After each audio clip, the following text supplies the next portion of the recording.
সুপ্রভাত, সিটিভিএনে স্বাগত। ভাস্বতী রয়েছি আপনাদের সঙ্গে।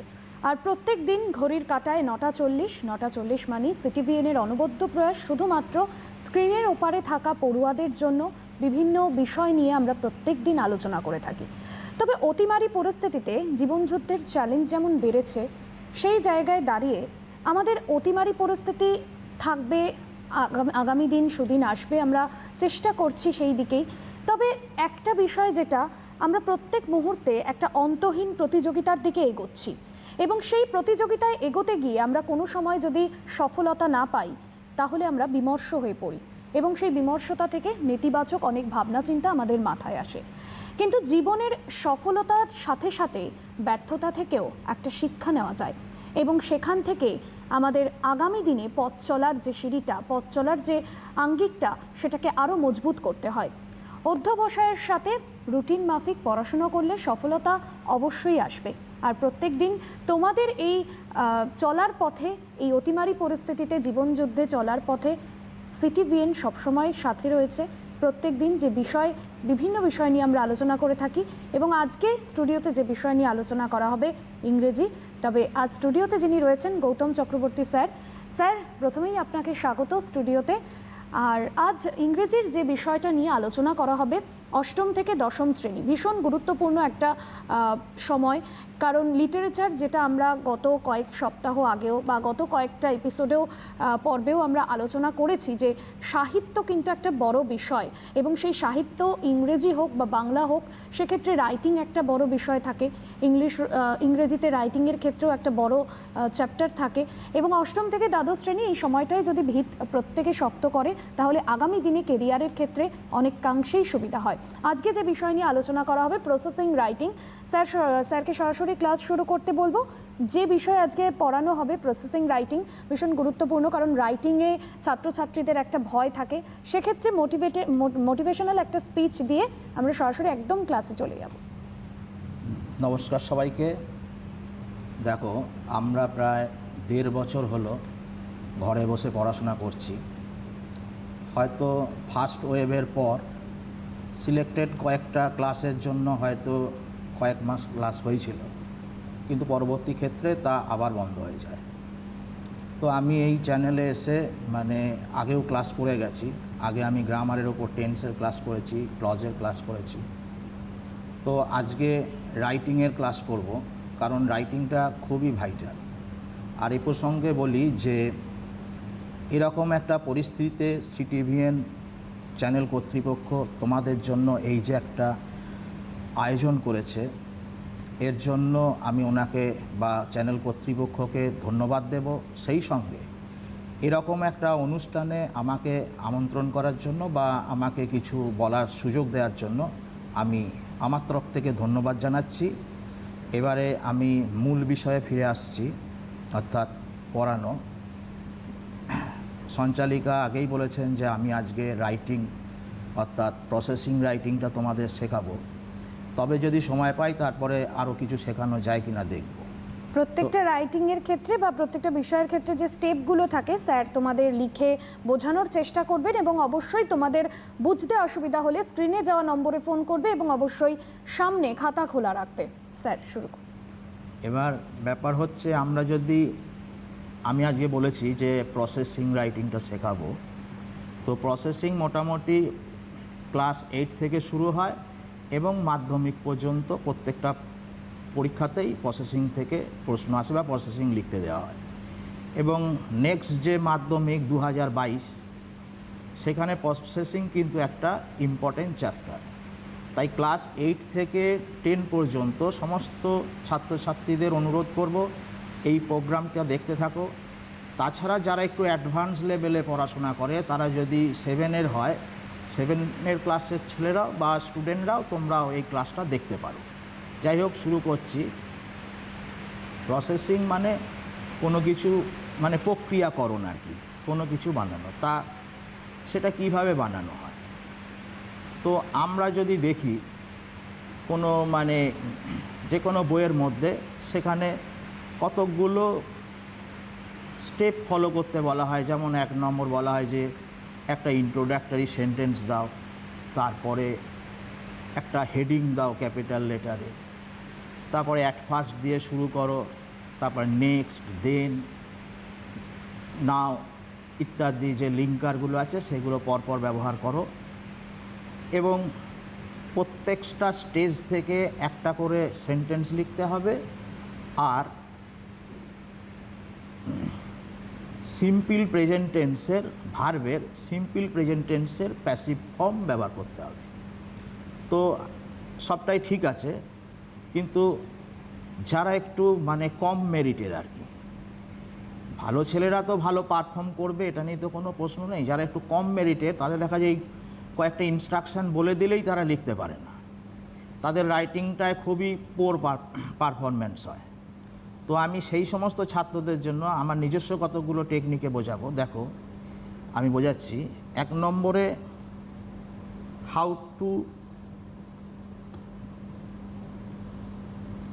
হাউ টু রাইট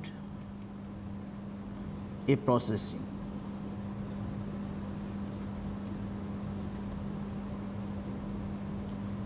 এক নম্বর, প্রথমে একটা বা দুটো ইন্ট্রোডাক্টরি সেন্টেন্স লেখো।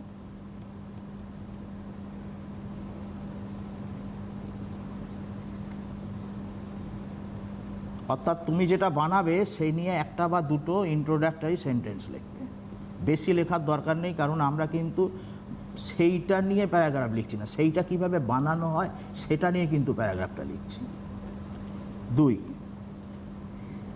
2 নম্বর সেন্টেন্সটা হবে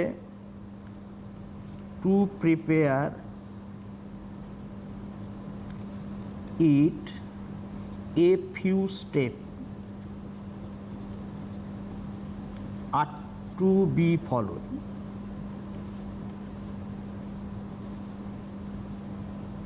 3 নম্বরে আমরা মনে রাখবো অ্যাট ফার্স্ট দিয়ে শুরু করো,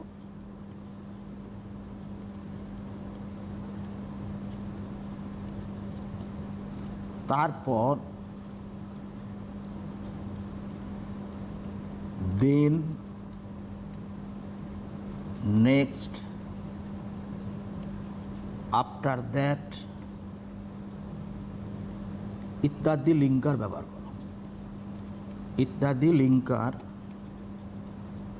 ব্যবহার করো,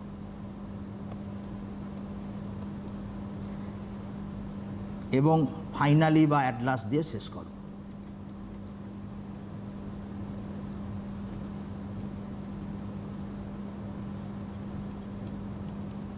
ফাইনালি বা অ্যাট লাস্ট দিয়ে শেষ করো। অ্যারো সাইন অনুযায়ী লিখবে।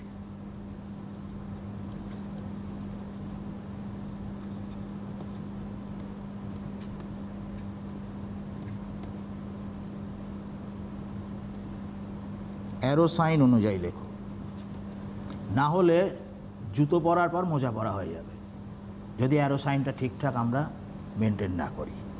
তারপরে আবার দেখো, এটা আমি 3 নম্বর লিখলাম। 4 নম্বর, এখন আমি একটু, হয়তো তোমরা টাইম পাবে না পুরোটা নোট করার, আমি বলবো পরে তোমরা ইউটিউব বা ফলো করে তোমরা আমার নিয়মগুলো দেখে নেবে। এখন তোমরা আমার ব্যাপারগুলো জাস্ট বুঝতে থাকো। 4 নম্বরে প্রতি স্টেজ থেকে ভার্ব নির্ণয় করো। প্রতি স্টেজ থেকে ভার্ব নির্ণয় করো। ভার্ব বোঝা যাবে, ভার্বের সঙ্গে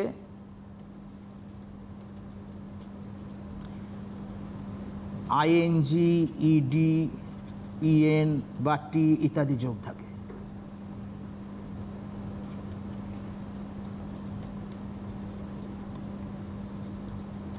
এইগুলো দেখে বুঝতে পারবো যে এই ওয়ার্ডটা ভার্ব।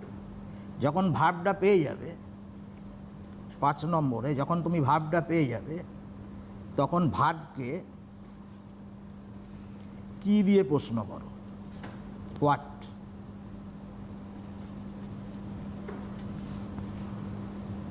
কি দিয়ে প্রশ্ন করো এবং যে উত্তর তা হচ্ছে সাবজেক্ট, তা অবজেক্ট, যেটা উত্তর পাবে সেটা অবজেক্ট। এই অবজেক্টকে সাবজেক্ট হিসেবে ব্যবহার করো, অবজেক্টকে সাবজেক্ট হিসাবে ব্যবহার করো।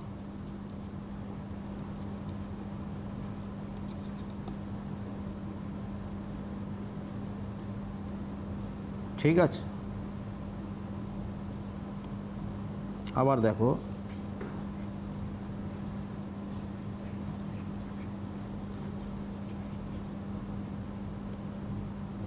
তারপরে 5 নম্বরে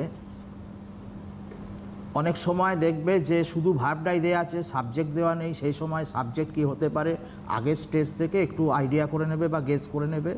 আমি একটা এক্সাম্পল দিয়ে পুরো রাইটিংটা প্রসেস করব, তখন তোমরা খুব ভালোভাবে বুঝতে পারবে।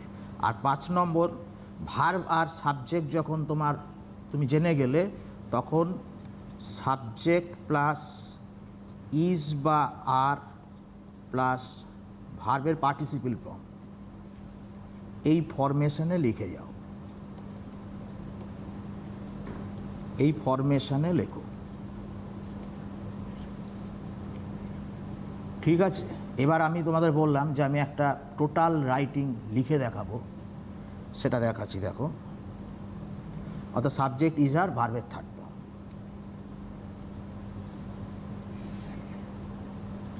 কোশ্চেনটা থাকবে write a paragraph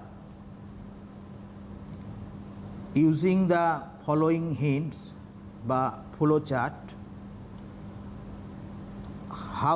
how something কিছু আর কি ইজ প্রিপেয়ার্ড। তো আমি আজকে টমেটো সস দেখাচ্ছি, কীভাবে টমেটো সস বানানো হয়। তো পয়েন্টগুলো কেমন দেওয়া থাকবে, বাইং টমেটোস, তারপরে একটা এরকম অ্যারো সাইন থাকবে, তারপরে থাকবে শর্টিং, শর্টিংয়ের পরে রিমুভিং রটেন ওয়ান্স। কোশ্চেনটা একটু লিখে দিচ্ছি,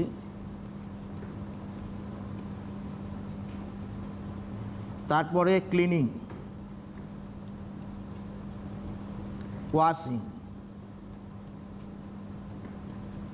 cleaning, washing, cutting into pieces, cutting into pieces, boiling, বয়েলিংয়ের পর সেপারেটিং সিড,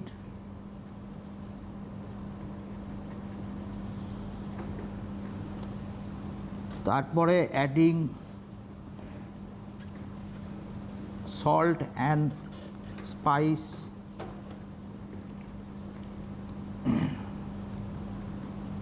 আবার boiling to make it thick.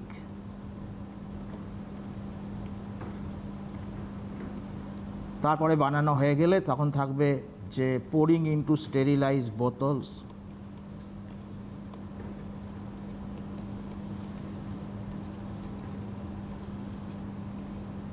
Ceiling,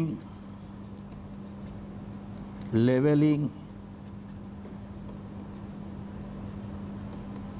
putting into box, send to market for sell.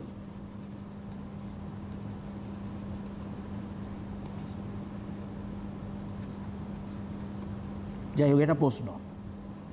Buying tomatoes, sorting, removing rotten ones, cleaning, washing, cutting into pieces, boiling, separating seeds, adding salt and spice, boiling to make it thick, pouring into sterilize bottles, sealing, labelling, putting into boxes, send to market for sell.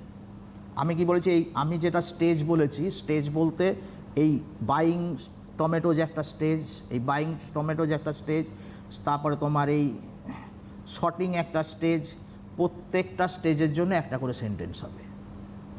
আর বলেছি কি, প্রত্যেকটা stage থেকে তুমি verb নির্ণয় করো। তাহলে buying tomatoes, আর আমার ইন্ট্রাকশনে দেওয়া ছিল যে ভার্বের সঙ্গে আইএনজি বা ইডি এন যোগ থাকে। তাহলে আমি শুধু চোখে দেখে বুঝতে পারছি যে বাইংটা হচ্ছে তোমার ভার্ব, আর বলছি ভার্বকে কি দিয়ে প্রশ্ন করে তুমি সাবজেক্ট বার করো। তাহলে কি বাইং, কি বাইং হয়ে গেল, অবজেক্ট বেরোবে এমনি টমেটোস। তাহলে এই টমেটোসটাকে সাবজেক্ট হিসেবে ইউজ করতে বলেছি। তাহলে হবে টমেটোজ আর বট, টমেটোজ আর বট। এবার দেখো, এবার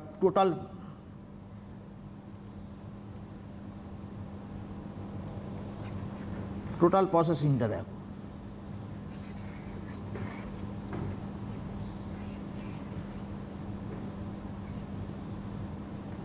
বলেছিলাম যে একটা নামকরণ করতে হবে, নামকরণ করো preparation of tomato sauce.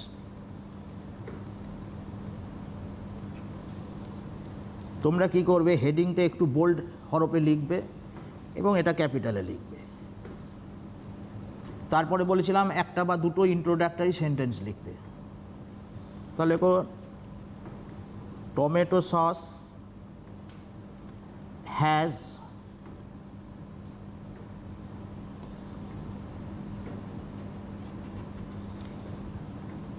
unique taste, it is used in snacks, chow, noodle etc. দেখো আর বেশি লিখবো না, কারণ আমি কিন্তু টমেটো সস নিয়ে প্যারাগ্রাফ লিখতে বসিনি, আমি বসেছি কিভাবে বানানো হয় সেটা নিয়ে লিখতে। তো এটা হয়ে গেল। তারপর তোমাদের বলেছিলাম একটা লাইন লিখতে যে টু প্রিপেয়ার ইট, 2 নম্বরটা ছিল to prepare it a few steps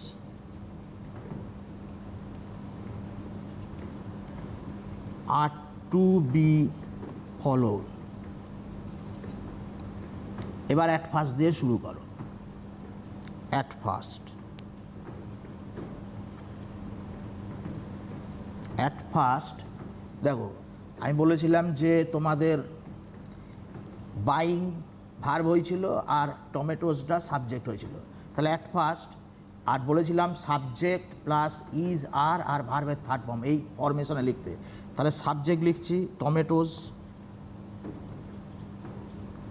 টমেটোজের সঙ্গে ইজ আরের মধ্যে আর হবে, আর বট। যেহেতু এটা একটা রাইটিং, সেখানে একটা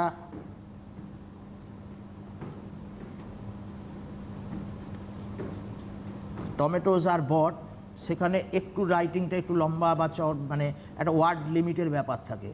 তো একদম ছোট হয়ে গেলে তো হবে না, তখন তুমি একটা অ্যাডভার্বিয়াল ইউজ করলে হয়তো from the market.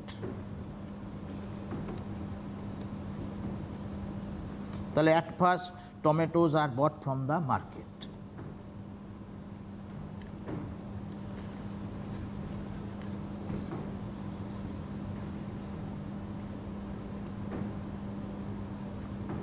Then they are sorted, শুধু শর্টিং ছিল আমার স্টেজ, মানে যেখানে ফ্লো চার্ট দেওয়া ছিল শুধু শর্টিং ছিল। অতএব শর্টিং লিখলে ভার্বটা দেওয়া ছিল, সাবজেক্টটা দেওয়া ছিল না, ওটা আমি আইডিয়া করলাম। দে, বা তুমি এখানে টমেটোজ লিখতে পারতে। তাহলে দে আর শর্টেড। তারপরে হচ্ছে দ্য রটেন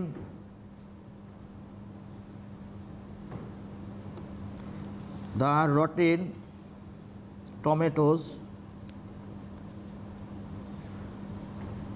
are removed, সব সাবজেক্ট ইজ আর ভার্বের third form, removed from the fresh one। তারপরে দেখো, তারপরে ছিল ক্লিনিং, নেক্সট ফ্রেশ। আমি পচাগুলো বাদ দেওয়ার পরে ফ্রেশ আছে, এখানে তোমরা বেশিরভাগ ইট দিয়ে লিখে দাও, প্রোনাউনটা কম ব্যবহার করবে, কারণ তুমি ইট বা দে বানাচ্ছ না, তুমি কিন্তু টমেটো সস বানাচ্ছ। তাই বেশি প্রোনাউন নিয়ে একটা দুটো প্রোনাউন আনবে, কিন্তু যদি বেশিরভাগ সাবজেক্টের জায়গায় প্রোনাউন হয়ে যায় তাহলে কিন্তু প্রসেসিংয়ের স্ট্যান্ডার্ডটা লো হয়ে যাবে, সেখানে কিন্তু তুমি ফুল মার্কস পাবে না। তাহলে next fresh tomatoes. Fresh tomatoes are cleaned. তারপরে দেন দ্য ক্লিন করার পর ক্লিনড হয়ে গেল। Clean and fresh tomatoes are cut into pieces. তারপরে দেখো নেক্সট একটা দে ব্যবহার করলাম, দে আর boiled.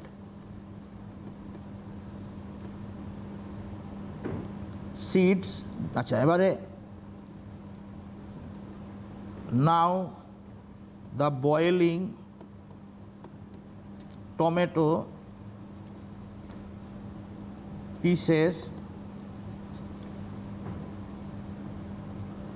are mashed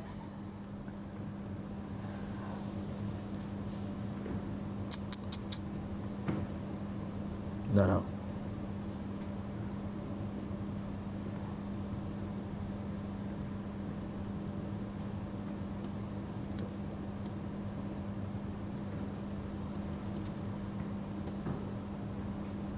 tomato pieces boiling tomato are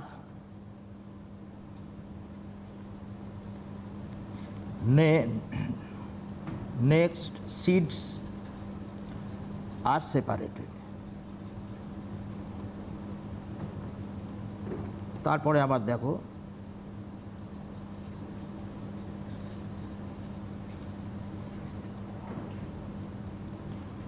salt and spice আর দেন, সবসময় প্রথমে দেন না লিখে দেনটা এরকম মাঝে একটু ভরে দেওয়া যায়। স্যার আমরা একটা ফোন নিয়ে নেব, টেলিফোন লাইনে কোনো বন্ধু রয়েছেন। কে বলছেন, কোথা থেকে বলছেন, কি জানতে চাও? আমি ননগর থেকে হিরণময় পাল বলছি। আচ্ছা, কি জানতে চাও বলো। আমি স্যারকে প্রথমেই আমার নমস্কার এবং ধন্যবাদ জানাবো, স্বাগত জানাবো স্যারকে। আমি আমার প্রশ্নটা হচ্ছে making of coffee. Making of coffee, তাই তো? হ্যাঁ, এটার প্রসেসিংটা একটু জানতে চেয়েছি। ওকে, তুমি দেখতে থাকো পর্বটা, আশা করি তোমার প্রশ্নের উত্তর পেয়ে যাবে। ধন্যবাদ ফোন করার জন্য। মেকিং অফ কফি মানে আমার কাছে ঠিক প্রশ্নটা ঠিক ক্লিয়ার হলো না। মানে মেকিং অফ কফির আমি পুরো রাইটিংটা বলবো নাকি তার কন্টেন্ট বলতে অ্যানসারটা, নাকি কোশ্চেনটা ঠিক বুঝতে পারলাম না। যাই হোক, পুরো রাইটিংটা স্যার, পুরো রাইটিংটা একটু বলে দিন। আসলে কি এটা তো আমি একটা রাইটিং শেখাচ্ছি, তো এমনি একটা গ্রামাটিক্যাল কোশ্চেন হয়, সেখানে একটা অ্যান্সার বলে দেওয়া যায়, ঠিক আছে। কিন্তু এরকম একটা রাইটিং বলা মানে আমার তো একটা রাইটিং লিখতে তো 15-20 মিনিট টাইম লাগে। অ্যাকচুয়ালি আমি এখানে কিন্তু অত টাইম পাবো না। এবার কি রাইটিংয়ের আপনার বরঞ্চ পার্টিকুলার কোনো একটা রাইটিং কিন্তু আমি এখানে টমেটো সস শেখাচ্ছি বলে আমি কিন্তু জাস্ট টমেটো সস শেখাচ্ছি না। যত ধরনের রাইটিং আছে সেটা আপনি কিভাবে লিখবেন পুরোটা দেখাচ্ছি, বা তুমি কিভাবে লিখবে আমি পুরোটা দেখাচ্ছি। মানে সেটা কপি হলে কপি ইজ মেড যেরকম হবে আর কি। সাবজেক্ট প্রত্যেকটা চার্ট থেকে ভার্বটা গোল্লা করো, আর সাবজেক্টটা গেলো, তারপর সাবজেক্ট ইজ আর ভার্বের থার্ড ফর্ম, এই ফর্মুলায় লিখে যাও। আর রাইটিং আইটেম ওইরকমভাবে আমার পক্ষে অ্যান্সার এই সিটে বসে ইমিডিয়েট দেওয়া সম্ভব নয়। একদমই তাই। স্যার যেটা বললেন যে নিয়মগুলো, যে স্টেপগুলো স্যার দেখাচ্ছেন, তোমরা যদি সেই প্রসেসে এই রাইটিংটা করো, প্রত্যেকটা রাইটিংয়ের ক্ষেত্রেই কিন্তু প্রত্যেকটা প্রসেসিংয়ে এই স্টেপগুলো ফলো করেই কিন্তু প্রসেসিংগুলো লিখতে হবে। আপাতত ফোন করার জন্য অনেক ধন্যবাদ স্যার। হ্যাঁ, salt and spices are then added. এখন সসটা এখানে কমপ্লিট হলো। আফটার দ্যাট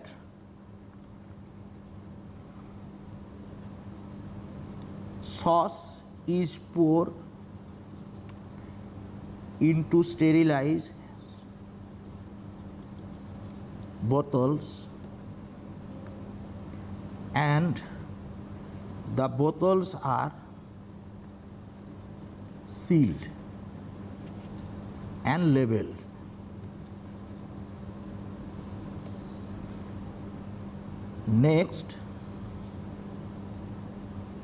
Next,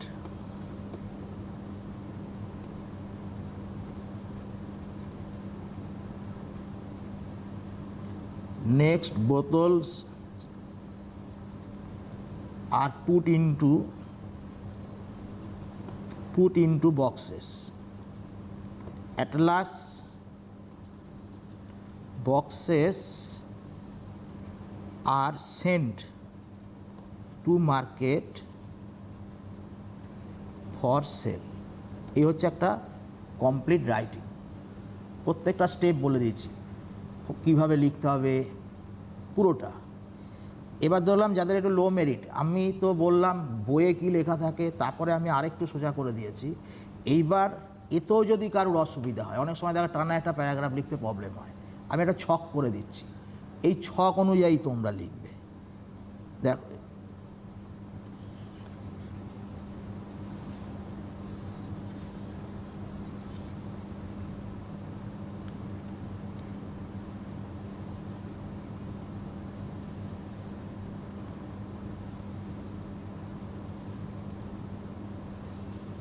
দেখো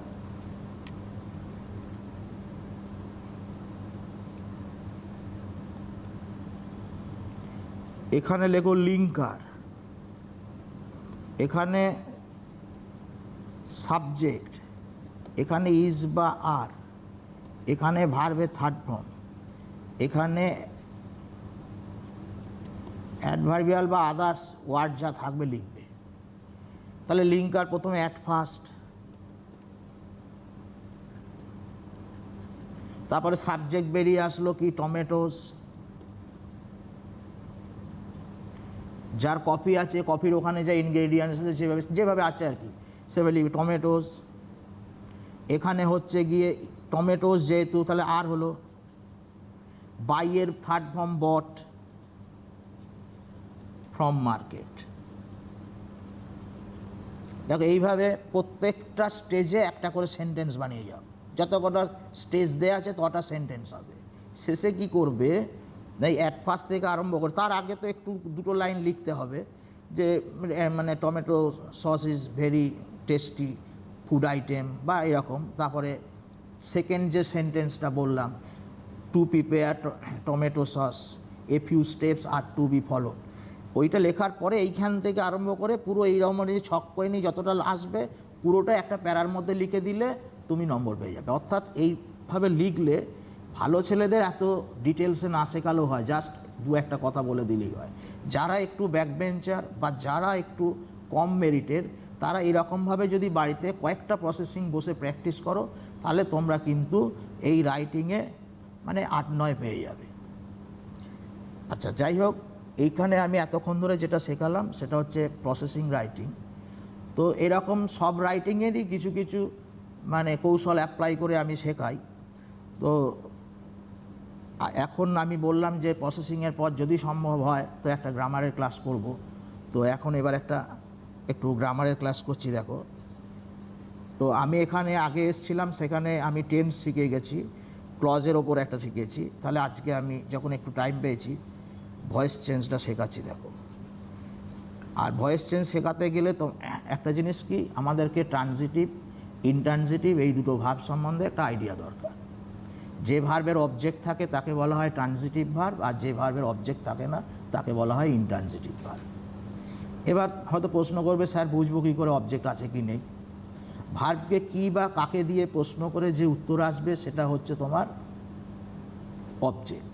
যদি ইজ আর দিয়ে প্রশ্ন করে, হোয়াট আর হুম দিয়ে কোশ্চেন করে যদি উত্তর থাকে, তাহলে সেই উত্তরটা হচ্ছে অবজেক্ট, ভার্বটা হবে ট্রানজিটিভ। না থাকলে সেটা হবে ইনট্রানজিটিভ। যেমন ধরো হি ড্রিঙ্কস টি, এখন যদি কি পান করে, তাহলে কি পান করে উত্তর আসছে চা, টিটা হয়ে গেল অবজেক্ট, তাহলে ড্রিঙ্কসটা হয়ে গেল তোমার ট্রানজিটিভ ভার্ব। অর্থাৎ প্যাসিভ ভয়েস করতে গেলে কিন্তু ভার্বটাকে অবশ্যই ট্রানজিটিভ হবে, কারণ অবজেক্ট না থাকলে আমি কিন্তু প্যাসিভ করতে পারবো না। তো এবার আমি তোমাকে দেখাচ্ছি। দেখো, তাহলে ভয়েস হচ্ছে দু প্রকার,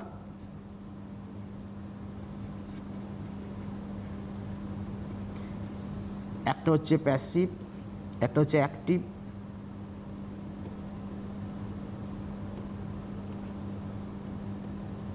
আর একটা হচ্ছে প্যাসিভ। অ্যাক্টিভ মানে হচ্ছে কর্তৃবাচ্য, মানে এটা কর্তা প্রধান বাচ্য, আর প্যাসিভ মানে হচ্ছে কর্মবাচ্য, মানে কর্মপ্রধান বাক্য। আচ্ছা, 1 নম্বর, অ্যাক্টিভের অবজেক্ট প্যাসিভে সাবজেক্ট হবে। তোমাদেরকে বলে দিয়েছি কিভাবে তুমি সাবজেক্টটা বার করবে বা অবজেক্টটা বার করবে। যে অবজেক্টটা বেরোলো ওটা সাবজেক্ট হবে। আর 2, তাহলে অ্যাক্টিভের সাবজেক্টটা কি করবে? অ্যাক্টিভের সাবজেক্ট প্যাসিভে, অ্যাক্টিভের সাবজেক্ট প্যাসিভে অবজেক্ট হবে, এবং অবজেক্টের পূর্বে সাধারণত বাই প্রিপোজিশন বসে। ঠিক আছে, এবার আমি টেন্স অনুযায়ী একটা চার্ট করে দিচ্ছি, সেই চার্ট অনুযায়ী শেখাচ্ছি। দেখো,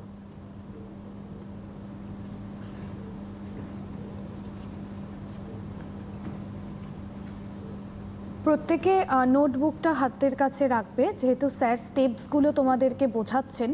আমার মনে হয় স্টেপসগুলো যদি তোমরা লিখে নাও তাহলে উত্তর দেওয়ার ক্ষেত্রে ভীষণ সুবিধা হবে। এবং ভয়েস চেঞ্জ কিন্তু একটা খুব গুরুত্বপূর্ণ একটা জায়গা গ্রামারের, এবং সব ক্ষেত্রেই, যেমন প্রসেসিংয়ের ক্ষেত্রে সেরকম ভয়েস চেঞ্জের ক্ষেত্রে ভার্বের থার্ড ফর্মগুলো কিন্তু ভীষণভাবে জানা জরুরি। স্যার যে স্টেপসগুলো দেখাচ্ছেন বোর্ডে লিখে, তোমরা একটু নোট করবে, কোনো অসুবিধে হলে স্ক্রিনে যাওয়া নম্বরে ফোন করবে। স্যার,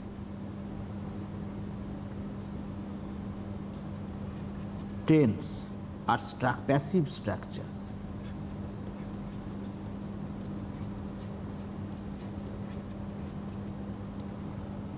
এক নম্বরে simple present,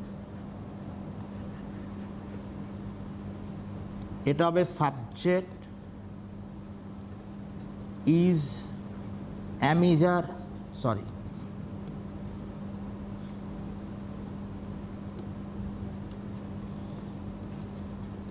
am is are ভার্বের পাস্ট পার্টিসিপল ফর্ম। এটা present continuous. Subject am is are being ভার্বের participle form. 3 number, present perfect. Subject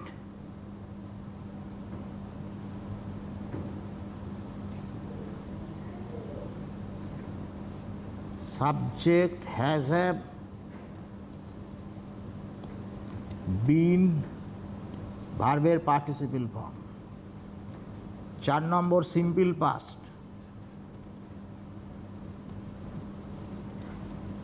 subject was were, এই নিয়মগুলো মনে রাখো। সাবজেক্ট ওয়াজ ওয়্যার ভার্বের third form. 5, past continuous. Subject was wire, পরে আমি এক্সাম্পল দিয়ে বোঝাবো, বিং ভার্বের পার্টিসিপল ফর্ম। পাস্ট কন্টিনিউয়াস হয়ে গেল। Past perfect,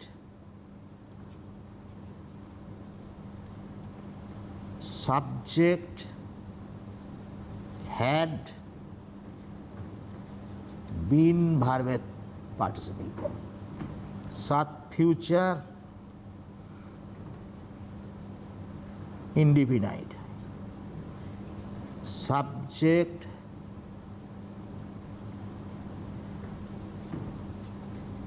shall will,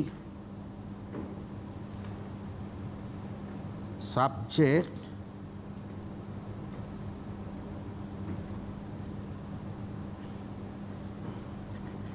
shall বা will বি ভার্বের থার্ড ফর্ম।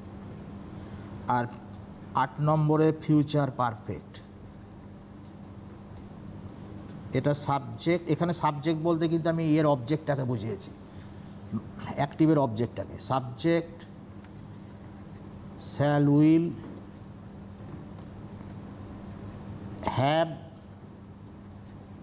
বিন আর ভার্বের থার্ড ফর্ম। মোট এই 8টা। এমনি জেনারেলি আমরা যখন টেন্সগুলোকে ক্লাসিফাই করি তখন দেখি সেখানে 12খানা ফর্ম হচ্ছে, কিন্তু প্যাসিভের ক্ষেত্রে কিন্তু 8টা হয়।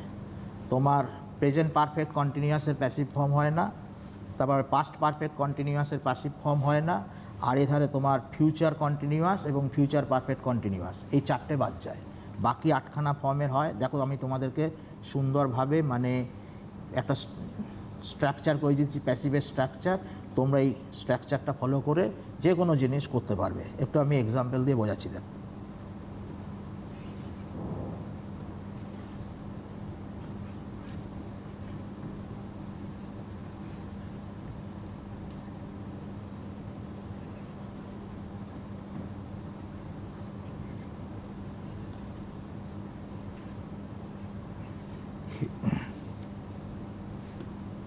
হি ড্রিঙ্কস টি, তাহলে ড্রিঙ্ক ভাবটাকে প্রশ্ন করলাম কি, প্রশ্ন আসছে টি মানে একটা অবজেক্ট, এই অবজেক্টটা আমি বলেছি সাবজেক্টে যাবে, তাহলে টিটা হয়ে গেল সাবজেক্ট। এটা কি সিম্পল প্রেজেন্ট টেন্স, কী বলেছিলাম সাবজেক্ট অ্যাম ইজ আর ভার্বের থার্ড ফর্ম, তাহলে টি এর সাথে ইজ হলো, আর ড্রিঙ্ক ভার্বের থার্ড ফর্ম ড্রাঙ্ক, তাহলে টি ইজ ড্রাঙ্ক। আর হি থাকলে কি হবে, হি এর অবজেক্ট কি হিম, আর বলেছিলাম তার আগে বাই প্রিপোজিশন বসবে, তাহলে টি ইজ ড্রাঙ্ক বাই হিম। যদি থাকে হি is drinking tea, he is drinking টি, তাহলে এটা কন্টিনিউয়াস, এও সেই টিটা সাবজেক্ট হয়ে আসলো টি, তাহলে অ্যামিজারের মধ্যে ইজ, তারপর আসবে নিয়ম অনুযায়ী দেখো বিং, তাহলে tea is being drunk by him. যেরকম যে টেন্স আসবে, তাহলে হি হ্যাজ ড্রাঙ্ক টি, তাহলে tea has been drunk by him. এইভাবে প্রত্যেকটা টেন্সের দেখো তোমরা ওই স্ট্রাকচারটা শুধু মানে ফলো করো, প্রত্যেকটা টেন্স পারবে। এবার হচ্ছে ব্যাপারটা হচ্ছে সব সময় যে তোমার মানে অ্যাফার্মেটিভ সেন্টেন্স দেবে তা তো নয়, তোমাকে তো নেগেটিভ সেন্টেন্সও দিতে পারে, তখন কি করবে? তো যখন নেগেটিভ সেন্টেন্সের প্যাসিভ করবে, তুমি এক কাজ করো, যখন শিখে যাবে পরের ব্যাপার, প্রথম তোমরা এরম করো, প্রথমে নেগেটিভ সেন্টেন্সটাকে অ্যাফার্মেটিভে নিয়ে যাও, অ্যাফার্মেটিভটাকে প্যাসিভ করো, প্যাসিভটাকে আবার নেগেটিভ করো। কি বললাম বুঝতে পেরেছো? তাহলে does he drink tea, sorry ধরো লেখা he does not drink tea, he does not drink tea, এটা তোমার নেগেটিভ সেন্টেন্স। তখন তুমি এটাকে অ্যাফার্মেটিভে গেলে কি হলো, হি ড্রিঙ্কস টি। এবার এটাকে প্যাসিভ করলে কি পেলে, টি ইজ ড্রাঙ্ক বাই হিম। এইবারে এই প্যাসিভটাকে এবার নেগেটিভ করে দাও, তাহলে কি পাবে, tea is not drunk by him. অর্থাৎ এইভাবে প্রত্যেকটা সেন্টেন্সকে করো, দেখো হয়ে যাবে। প্রত্যেকটা সেন্টেন্সে নেগেটিভ বলো, ধরো he is drinking tea, he is not drinking tea, ওটা হবে tea is not being drunk by him. এইভাবে করতে থাকো। এবার আমি আবার চলে আসি তোমার ইন্টারোগেটিভ সেন্টেন্সে। তোমাকে তো ইন্টারোগেটিভও সেন্টেন্স দিতে পারে প্যাসিভ করার জন্য, তাহলে ইন্টারোগেটিভটা কীভাবে করবে, ইন্টারোগেটিভটাকে অ্যাসার্টিভে নিয়ে চলে যাও, অ্যাসার্টিভটাকে এবার প্যাসিভ করো, প্যাসিভটাকে আবার ইন্টারোগেটিভে নিয়ে চলে যাও, তাহলে দেখো হয়ে যাবে। তুমি যখন অনেকখানি শিখে যাবে তখন কোনো ব্যাপার নয়, তোমাকে কিন্তু এত মানে ভাঙাচোরা করতে হবে না, তখন অটোমেটিক হবে। আমরা কিন্তু ছোটোবেলায় যখন মানে আমরা পড়তাম, মানে হস্যই প্রত্যেকটা জিনিসের চোখের নজর রাখতাম, কিন্তু এখন একটা রিডিং পড়তে দিলে কি পড়ি ওইভাবে অটোমেটিক হয়ে যায়, যেন লাফিয়ে ওয়ার্ডগুলো আমাদের চোখে চলে আসে, তখন লাফিয়ে হয়ে যাবে। যেহেতু আমি মনে করছি তোমরা মানে শিখছো, সেই হিসেবে কিভাবে তোমাদের বলা দরকার সেটাই বলছি। প্রথমে ইন্টারোগেটিভ থাকলে অ্যাসার্টিভে নিয়ে যাও, অ্যাসার্টিভটাকে প্যাসিভ করো, প্যাসিভটাকে আবার ইন্টারোগেটিভ করে দাও। ধরো does he drink tea, question, তাহলে এটাকে আমি অ্যাসার্টিভে গেলে কী পাবো, হি ড্রিঙ্কস টি পাবো। এটাকে যদি আমি প্যাসিভ করি কি পাবো? তাহলে tea is drunk by him পাবো। এবার এইটাকে আমি ইন্ট্রোগেটিভ করে দেবো। তাহলে is tea drunk by him, is tea drunk by him. এটা তোমার তাহলে ইন্ট্রোগেটিভ ইয়েস নো কোশ্চেনের এইভাবে করবে। ইন্ট্রোগেটিভ আর এক ধরনের হয় ডাব্লিউএইচ কোশ্চেন। তাহলে ডাব্লিউএইচ কোশ্চেনের কীভাবে করবে দেখো, একই সেন্স অ্যাপ্লাই করো।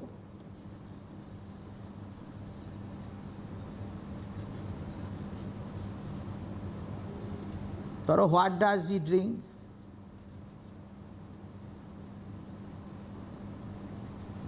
হোয়াট ডাজ হি ড্রিঙ্ক, মনে করো হি ড্রিঙ্কস ড্যাশ। তাহলে এইটা তোমার অবজেক্ট, তাহলে এটাকে আমি এখানে নিয়ে আসলাম অবজেক্টটাকে।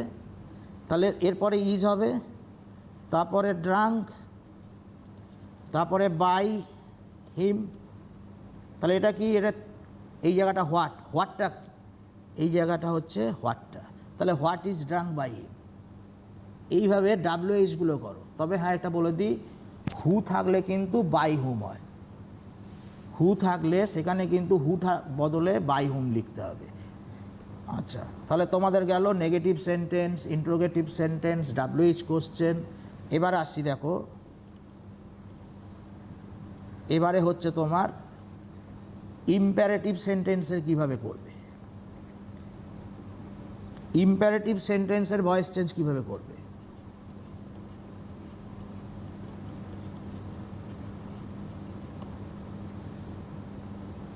ইম্প্যারেটিভের নিয়মটা, স্ট্রাকচারটা হচ্ছে let plus subject plus be plus ভার্বের থার্ড ফর্ম। এটা হচ্ছে ইম্প্যারেটিভের নিয়ম। তাহলে ধরো ডু ইট, এটা ইম্প্যারেটিভ সেন্টেন্স জানো তোমরা। তাহলে লেট, নিয়ম অনুযায়ী লেট বসালাম, এখানে ইটটা অবজেক্ট, সাবজেক্ট করে নিয়ে আসলাম লেট ইট। তারপরে নিয়ম অনুযায়ী বি বসালাম, লেট ইট বি, ডু ভার্বের থার্ড ফর্ম ডান। তাহলে let it be done. Clear? আর একটা দেখবে এখানে বলা হয় you are ordered, you are requested, you are advised, তারপরে টু প্লাস ভার্ব এইভাবে করতে বলা হয়। সেটাও একটা নিয়ম আছে। হ্যাঁ, তবে এখন বলছে নাকি ওইটা অ্যাভয়েড করতে।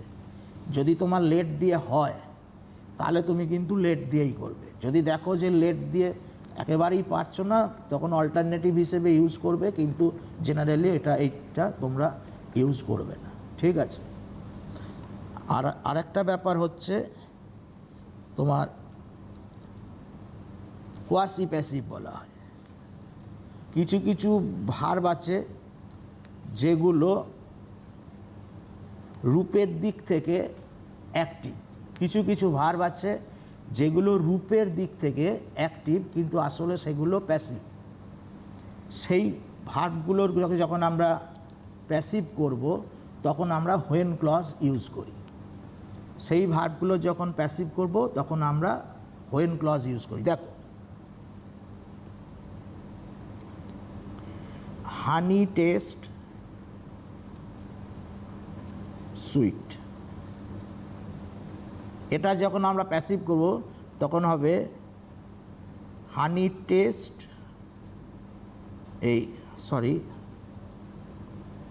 হানি is sweet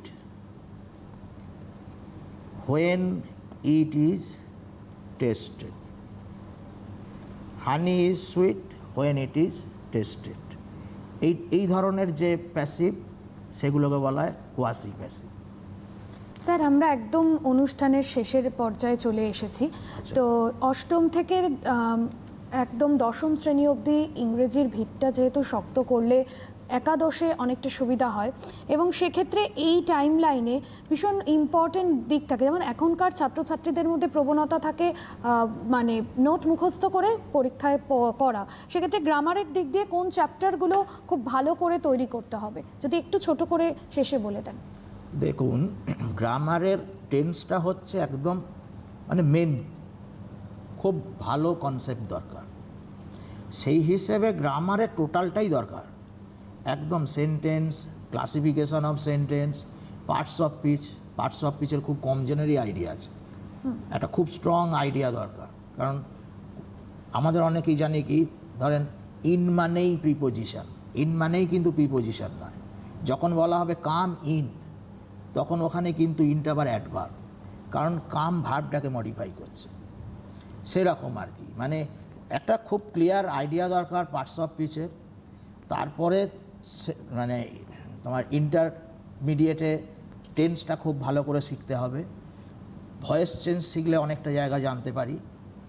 understand change, clause, transformation, total গ্রামারটা একটা ইংলিশের ওপর কনসেপ্ট তৈরি করতে গেলে টোটাল গ্রামারটা প্র্যাকটিস করতে হবে।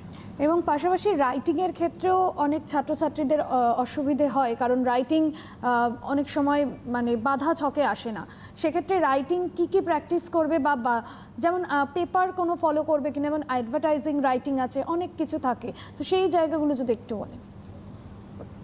রাইটিংয়ের ব্যাপার হচ্ছে ওই লিখতে লিখতে স্বরে একটা কথা আছে না, প্রচণ্ড প্র্যাকটিস দরকার।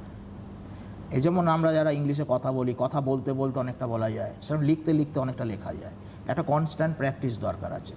আর paragraph writing, essay writing, story writing, report writing, বা আপনি যেটা বললেন অ্যাডভার্টাইজমেন্ট রাইটিং, এখন 11-এ যেটা এসছে লিফলেট রাইটিং, এগুলোর কি মানে ফরম্যাটটা তো খুব ভালোভাবে স্টুডেন্টকে আইডিয়া করতে হবে, শিখতে হবে।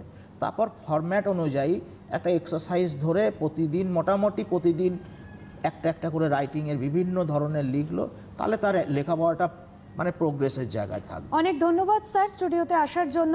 স্যার যেমনভাবে বোঝালেন যে স্টেপগুলো তোমাদের ফলো করতে বললেন, এবং অবশ্যই প্র্যাকটিসের মধ্যে থাকতে হবে, এবং যদি প্র্যাকটিস করো গ্রামারকে খুব ভালোভাবে প্র্যাকটিস করতে হবে, পাশাপাশি রাইটিংয়েও কিন্তু জোর দিতে হবে, তাহলে হয়তো আগামী দিনে তোমাদের ইংলিশের প্রতি বা লিটারেচারের প্রতি যে ভয় ভীতি থাকে সেটা কেটে যাবে, পরীক্ষার খাতাতেও ভালো মার্কস পেতে কোনো অসুবিধা হবে না। আপাতত আজ এই পর্যন্তই। আগামী অন্যান্য পর্বের জন্য নজর রাখো সিটিভিএনে।